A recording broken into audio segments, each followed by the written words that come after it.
Hi అందరికీ. ఈరోజు paneer curry simple వేలో ఎలా చేయాలో తెలుసుకుందాము.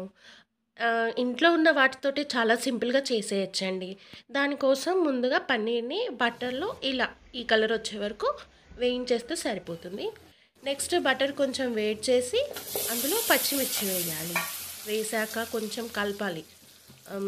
ఒక 1 మినిట్ ఉంచండి సరిపోతుంది. ఇలా కొంచెం టాస్ అయ్యే వరకు ఉంచి కలిపేస్తే సరిపోతుంది. ఇది చాలా సింపుల్ వేలో మనం చేసేసుకోవచ్చు. ఇంట్లో అవైలబుల్ ఉండే వాటితోనే చేసేసుకోవచ్చు. హరీబరీగా ఏం చేయాల్సిన అవసరం లేదు. నేను ఒక హాఫ్ కేజీ టొమాటోస్ 3 ఆనియన్స్తోనే కంప్లీట్ చేశాను.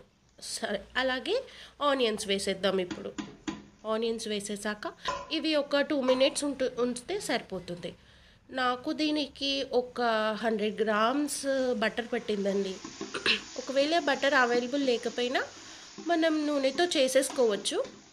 కాకపోతే ఏంటంటే బటర్ ఫ్లేవర్ రాదు అంతే.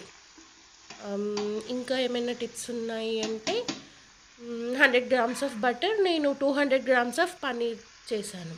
సో నెక్స్ట్ ఇది అయిపోగానే మనం కొంచెం టొమాటో వేసుకుందాం. ఇది ఎలా తీసుకోవాలంటే ఈక్వల్ క్వాంటిటీలో. ఇప్పుడు నేను హాఫ్ కేజీ టొమాటోస్కి 3 ఆనియన్స్ తీసుకున్నాను పెద్ద పెద్దవి.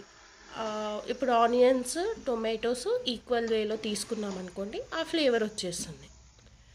సో దీనిలోనే ఇప్పుడు మనం ఇలా వేయించేటప్పుడే ఒక 3 దాల్చిన చెక్కలు, ఇంకా మసాలాలు, లవంగాలు, బిర్యానీ ఆకు, మిరియాలు వేసేయాలి.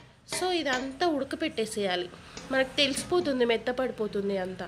అలా ఉడకపెట్టేసాక దాన్ని మనం గ్రైండ్ చేసుకోవాలి.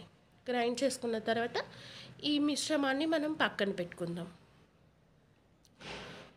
ఇలా పక్కన పెట్టేశాక ఫస్ట్ ఒక ప్యాన్ తీసుకుని అందులో కొంచెం బటర్ వేసుకుందాం. ఈ 100 గ్రామ్స్ మనకు సరిపోతుంది.